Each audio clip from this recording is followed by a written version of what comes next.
नमस्कार, मैं हूं निवेदिता शुक्ला।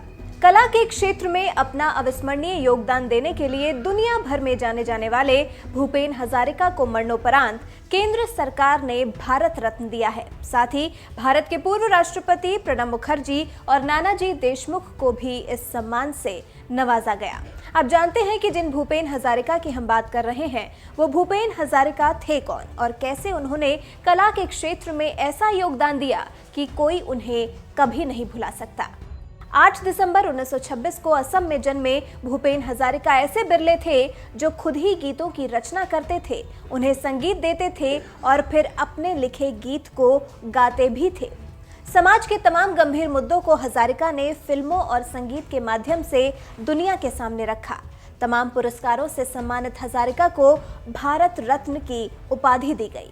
हिंदी फिल्मों में हजारिका की आवाज को लाखों दिलों ने चाहा और खूब प्यार दिया। डिंपल कपाड़िया पर फिल्माया गया रुदाली का गाना दिल हूम हूम करे के साथ साथ ओ गंगा तुम बहती हो क्यों का जादू सा चल गया।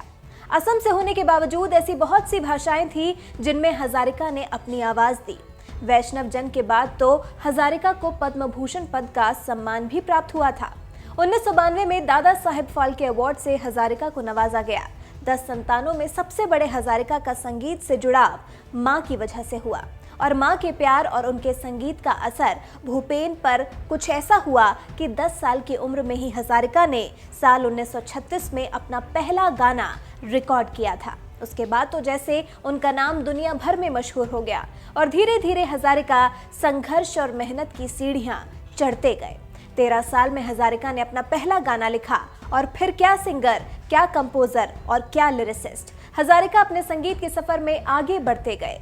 साल 1942 में भूपेन ने आर्ट से इंटर की पढ़ाई पूरी की और फिर बनारस हिंदू यूनिवर्सिटी से एमए किया।